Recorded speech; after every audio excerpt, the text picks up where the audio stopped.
Hello everyone, my name is Mike and this is Matrix to Paradise. I created this channel to document my journey from the Matrix, working in this truck.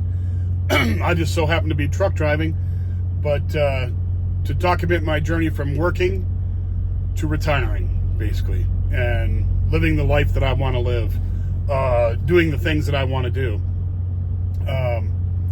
And that's why I'm here. Anyway, so yesterday, excuse me, I stayed overnight in Fillmore, Utah, which is a little town that has a Love's in it. Little town about halfway between St. George, Utah and Salt Lake City. And it's right close to the Interstate 70 interchange with Interstate 15 out in the middle of nowhere. So, if you've ever been there. Anyway, so I stayed there overnight because I ran out of time yesterday. I couldn't go too much further. And so I got up this morning and drove all day. And now I'm in a place called Bennett, Colorado. Bennett, Colorado is just a little dinky town along I-70, Interstate 70, about 45, 50 miles east of Denver. So that's where I'm at the Love's here. Now, I just got in here about 45 minutes to an hour ago. And this place was packed full. There's probably 200 spots in this Love's here that you can park in. And every place, I got the last parking spot. Now, of course, since I've been here, a couple of guys have left and then other people have gotten into their spots. But when I drove through here, this was the only spot open, and I was able to grab a spot. And there was other people around looking for spots too, and other people that were sitting just waiting for somebody to move out of a spot. Because a lot of times people come in and they'll get into a spot and they'll eat their lunch and then they'll take off. And there's a lot of night drivers that come in and sleep all day and then they take off, about this time. Or maybe even later. And then, of course, there's early birds that take off. Like, if you get into some place late at night, from 11 to 2 o'clock in the morning, usually you're kind of beat. There's probably not a whole lot of spots that are going to be available. But you might get lucky if you get an early bird that gets up and has to go somewhere and make an early, most of the time it's reefers, make an early a delivery. Usually it's reefer trucks, refrigerator trucks. They do a lot of stuff at night for some reason. I don't know why, but they do. So you might get lucky. I mean, might get lucky any time of the day, but most of the time, if you don't get to a truck stop before 6 o'clock, I mean, that's pushing it too. I like to get to a truck stop between 3 and 4. Get up, at 3, 4 p.m. in the afternoon. Get up early, drive all day, get up really early, drive all day, and then retire it down, shut it down at between 3 and 4. It didn't happen that way this time. I was going to get here earlier because right now it's 7:12, so I've only been here for about 45 minutes. So it was 6, little after 6 when I got here. But I would have been here an hour earlier, but I was on Interstate 70 in Denver, and there was an accident or something happened, and I was tied up there for about an hour. So I made it an hour late. So I should have been here at 5 o'clock, but I didn't get here until after 6, and I barely got a spot. Lucky. But today I did over 500 miles. I could have went further, got 600 miles probably, but there's no truck stops headed east. I mean, there are, but I don't like staying at Flying J and TA and Pilot. Those are just run down places. There's a few of them that are brand new, but most of them are run down. If you ask any truck driver, most of them will say Love's is the best. Not only because they have clean stores and clean bathrooms and clean showers and all that, but they keep them modern. They keep the stores modern. They keep the stations modern. They don't charge for parking, which TA, Pilot, and Flying J, they charge for some spots. Most of the spots in there are, not most of them, but a big chunk of them are reserved for people that buy them, pay for them. And so you'll see some spots open in a Flying J, and you'll be like, oh, cool, there's some spots there open. Nope. You find out they're reserved for people that pay for them. So it really turned me off of Flying J and TA and Pilot. Those places I can't stand them. They're dirty, and then they have the audacity to charge for parking on a lot of their spots. It's like, come on, we're in here spending money in your damn place, and you're going to charge us to park too? And this is with everybody having the knowledge that there are not a lot of places where you can park tractor trailers. And, there's certain states just seem to not like truck drivers. Colorado being one of them. California is another one. Pretty much the entire East Coast, from Maryland north, if you go to Virginia, there's some decent land out there where there's, some good spots and stuff where you could park. And you have to plan it out, but Virginia's better than the Northeast. Pennsylvania's another one's a pain in the neck to park in. Because there's, so much traffic going through there and not enough truck stops. So, there's just some states that are bad, that it just seem like they make it harder for truck drivers. And, you just can't, it's just tough. You have to, this is a huge factor, finding a place to park for the night. It really is a big part of your day, because you can't just park these things anywhere. And people tell me, they're like, oh yeah, I drive down the road on the freeway and they're parked on the off ramps and on the on ramps and all that. Nah, I'm not parking on the off ramp or the on ramp. And most states don't allow that anyway. And I don't know why half of those people are not busted. But I wouldn't park there. You don't park anywhere where there's not lights and security and all that stuff. And it's not like every Love's has a security guy running around, but there's lights and there's other truckers here.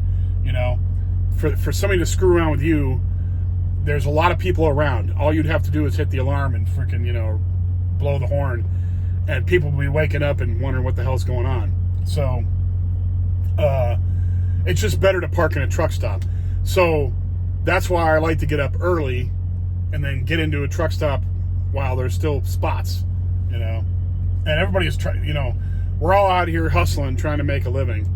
And, you're trying to maximize your clock. You want to get your clock, you want to run your entire clock down for every day, because the more time you take off your clock, the more money you're making, basically, So, you're fighting the clock, there's all kinds of crap you got to juggle in there. If you don't have time management skills, you're never going to make it as a truck driver. You never will. Time management is the most important thing in truck driving, because you got to plan out your trip. You got to plan out, you have a certain time to show up at the shipper to get your load, or get loaded as a live load, or pick up a trailer. And then you have to take off. Now, let's just say you have 1,000 miles. Well, you can easily do that in 2 days. 1,000 miles, not a big deal. I travel 68 miles per hour. I average about, if you wanted to average it all out with everything, stops and all that, I average probably, high 50s, low 60s, for average miles per hour a day. So you're talking, I drive 600 miles a day sometimes, easily. Most time it's in the 500 range, because it's not that I don't want to drive 600 miles. It's just because there's not a place to park further on down. So what you're doing is you're planning out your next stop. So like when I left Fillmore, I got loaded in Nephi. Fillmore was about an hour down the road, and I had about an hour and a half left on my clock.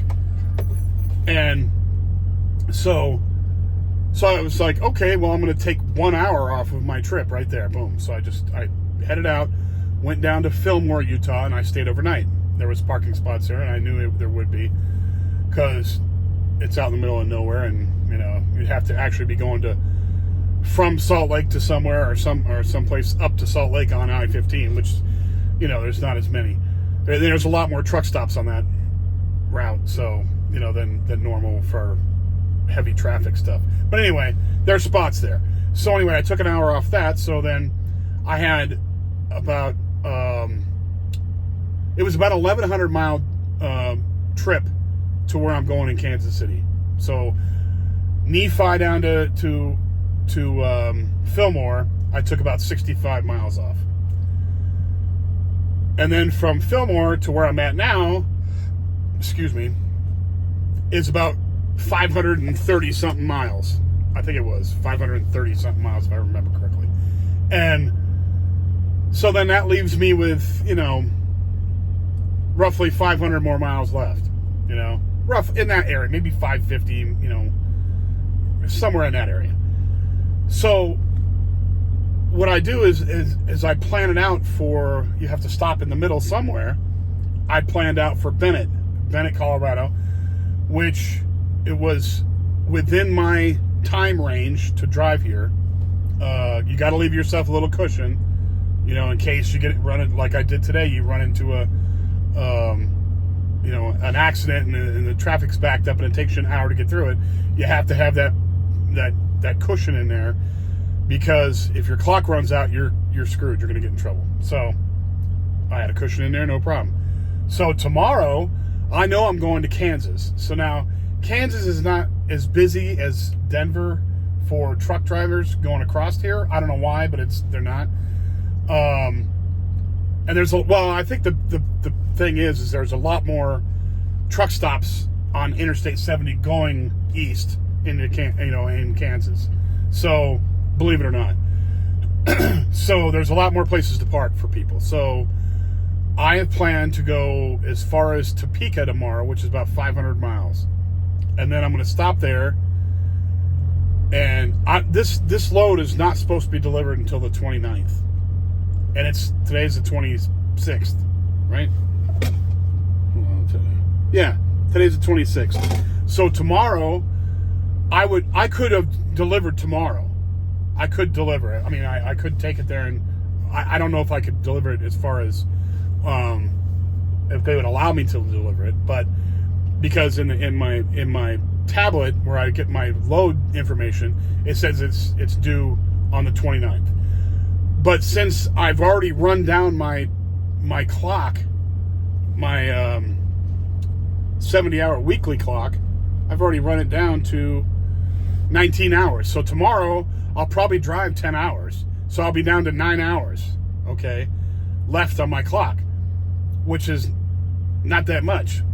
So instead of doing the thing I did the week before last week, keep waiting for recaps, meaning, keep waiting for small daytime increments of time to come back so I can keep rolling, I'm going to be able to get my 34-hour reset again done. So what I'll do is I'll go out to Topeka, Kansas, which is not that far from Kansas City, sorry. And on the 29th, I'll have all day to deliver that load. But I'm going to do it early, of course. Because on the 29th also, I have a load already set up for me to take to Dallas, okay? So I'll go out there to be the 27th. I'll get out to Topeka, Kansas, which is not that far from Kansas City. I'll stop there. I'll take a 34-hour break, okay? So I'll get out there probably 4 o'clock, 5 o'clock in the afternoon. I'll stop. I'll go all the way to 4 or 5 in the afternoon on the 28th. And then 10 hours after that, which will be 2 o'clock in the morning on the 29th, I will have my 34-hour reset. So then when I wake up on the 29th, I'll have a full weekly clock. I will head over to Kansas City, drop my load, go to my next destination, my next shipper, pick up my load, and start heading out to Dallas. That's where I'm taking that next load. So that's what's going on. I know it's... please forgive me if it's like common knowledge stuff that you already know. I'm not trying to make anybody sound stupid. I'm not trying to make myself sound smart. I'm just explaining what goes on. A lot of people don't understand the ins and outs of it all, but people think that, oh well, you just you sit behind a wheel and you just drive all day. That's all you do, right? Well, it's more than that. You kind of got you got crap you got to deal with. You got to deal with juggling time. You got to make sure you can get somewhere where you can park the damn thing so you can go to sleep at night. I like to get to where I'm going before nightfall, especially if I have to make a video, so I have light coming into the truck, and don't have to use the light things that I've got. I like to show that the sun is going down and there's a bunch of clouds out there, so it's kind of blocking it. It would be brighter right now, but anyway. So I like to get here early and get it done. Get my video going, because it does take a while for these things to upload to YouTube. It takes time. I mean, it takes like an hour with the best cell service. It takes about an hour for a 20-minute video to get uploaded. So I like to get here in the daytime, get it going, and then I can watch a couple of videos on YouTube and get a little bit of entertainment in before I hit the sack. Because I mean, if I'm usually, I don't consider myself old, but I know I'm old now. So I'm like hitting the sack at like 9 o'clock, 10 o'clock. I'm starting to get tired. So I like to get a little bit of entertainment in there. It's not just all work and no play, at least you get some, video entertainment and just be able to watch some YouTube videos and, get some good, relaxed time, basically, cogent, awake, relaxed time. And then I can go to bed and sleep it off and wake up the next morning early and head on out. But also you got to worry about where you're going to eat, where you're going to, use the bathroom. Those are all factors you got to throw in there, what truck stops to stop at along the way. You got to get you got to put in a 30-minute break in there. You can't forget that, or you end up having to stop at a rest stop somewhere and put a 30-minute break in. That happened to me today. So there's between where Interstate 70 starts on the west side at I-15, Interstate 15 in Utah. It starts right there on the west end of it. It ends in Baltimore, Maryland. That's where 70 ends. Anyway, where it starts right out there, going to the east, there's only a few truck stops going the east all the way till you get to across Utah, until you get to Grand Junction, Colorado, which has truck stops there, a Love's there. And since I like stopping at Love's, I always just planning for the Love's. But there's only a couple of them in there, so I picked one on the way there, past, going down the road into Interstate 70 going towards Colorado. I picked one of the Loves out there and went and used the bathroom and got something to eat and, hung out. And then I thought I was going to have enough time to make it all the way to Bennett without having to do another break, another 30-minute break, but I didn't end up doing that. I had to stop outside of Denver, on the east side of Denver, up in the mountains. I had to stop at a brake check area where you're supposed to stop and make sure you can brake check before you start going downhill into Denver. And I had to stop out there and do 30 minutes out there. So that took another time. If I could have planned that, if I would have not been an idiot and planned that wrong, I could have been here a half an hour earlier than I already was, even with the traffic jam. So anyway, that's what that is. Anyway, I will get back with you guys again on Wednesday. Let's see, today is Monday, tomorrow's Tuesday, Wednesday. I will be in the middle of my 34-hour break when I talk to you next. So I should be in Topeka, Kansas, and I'll let you know what's going on then. But if you like the video, please hit the like button. If you would do me the favor And subscribe, that would also be awesome. And share it with anybody who might be interested in travel, escaping the matrix, trucking, you know, all that kind of thing. Slow travel. Just pass it on to whoever you might think might enjoy this, and I would be really appreciative. All this stuff helps out in the algorithm so more people get to see it. It's just very interesting. I like the interaction. I like to talk to people. I like to answer questions. I'm gonna start a website sooner or later. It's probably when I get over to Cambodia.